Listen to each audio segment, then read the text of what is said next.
Hi friends, welcome to Indru Samayal. இன்னைக்கு நம்ம சேனல்ல அடுப்பே பத்தாம 2 நிமிஷத்துல டக்குன்னு வைக்கிற மாதிரி ஒரு பாரம்பரிய பச்சை ரசம் வைக்கலாம். வாங்க எப்படி செய்யலாம்னு பார்க்கலாம். வெளிநாட்டுல பார்த்தீங்கன்னா சூப்பர் மார்க்கெட்ல ஒரு பாட்டில்ல இந்த பச்சை புளியை கறந்து அதோட ஒரு ஸ்பூன் ஹனியும் சேர்த்து வச்சு விற்கிறாங்க. அதில் எழுதியிருக்கு இந்த பச்சை புளி குளிக்கிறனால உங்களுக்கு உடம்பு ரொம்ப யூத்தா வச்சுக்கிடும், யங்கா இருக்கும் ஸ்கின் அப்படின்னு.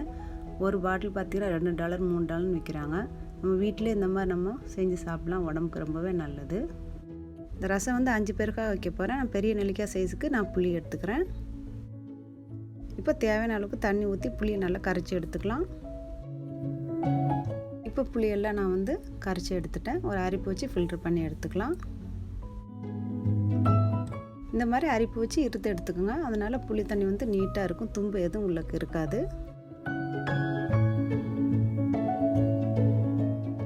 ரெண்டு காஞ்ச மிளகாய் எடுத்துருக்கேன். அடுப்பில் கொஞ்சம் சுட்டு எடுத்துக்கலாம். நம்ம சுட்டு போட்டனால ரசம் ரொம்ப மணமாக இருக்கும்.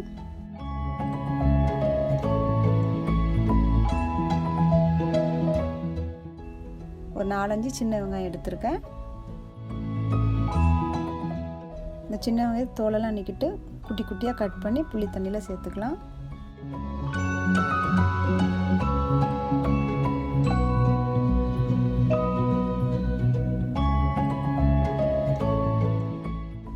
ரெண்டு பச்சை மிளகாய் எடுத்துருக்கேன். குட்டி குட்டியாக கட் பண்ணிக்கலாம்.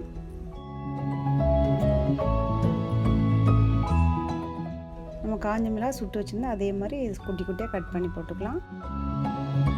இதுக்கு நான் தேவையான அளவுக்கு உப்பு சேர்த்துருக்கேன். 1/4 டீஸ்பூன் மிளகுத்தூள். நான் ஒரு டீஸ்பூன் தேங்காய் பூ சேர்க்குறேன். தேங்காய் பூ டேஸ்ட்டுக்கும் பார்க்குறதுக்கும் இந்த ரசம் ரொம்ப நல்லாயிருக்கும். இப்போ கொஞ்சம் கருவேப்பிலை சின்ன சின்னதாக குருவாக கட் பண்ணி இதில் சேர்த்துக்கலாம். எல்லாம் போட்ட பிறமா அந்த ரசத்தை நல்லா கை வச்சு அந்த மசாலா எல்லாத்தையும் பிசைஞ்சு நீங்கள் விட்டிங்கன்னா நல்லா மணமாக இருக்கும். இந்த சாரெல்லாம் அந்த ரசத்தில் இறங்கி ரொம்பவே டேஸ்ட்டாக இருக்கும். இன்றைக்கி செம்ம டேஸ்ட்டான நம்ம பாரம்பரிய பச்சை ரசம் ரெடி பண்ணிட்டோம். ரொம்பவே உடம்புக்கு நல்லது, ரொம்ப டேஸ்ட்டாகவும் இருக்கும். அப்புறம் உடம்பு ரொம்ப யங்காக வச்சுருக்கும் இந்த பச்சையாக சாப்பிட்றதுனால அந்த பச்சை ரசத்தை. புதிய நண்பர்கள் நம்ம சேனலை சப்ஸ்கிரைப் பண்ணிக்கோங்க. சப்ஸ்கிரைப் டோட்டல் ஃப்ரீ தான். நான் புது வீடியோ போடும்போது உங்களுக்கு அலர்ட் வரும். தொடர்ந்து நம்ம சேனலை சப்போர்ட் பண்ணுங்கள். இந்த ரெசிபி உங்களுக்கு பிடிச்சிருந்தா லைக் பண்ணுங்கள், ஷேர் பண்ணுங்கள், சப்ஸ்கிரைப் பண்ணுங்கள். மீண்டும் அடுத்த வீடியோவில் சந்திப்போம். தேங்க்ஸ் ஃபார் வாட்சிங் ஃப்ரெண்ட்ஸ்.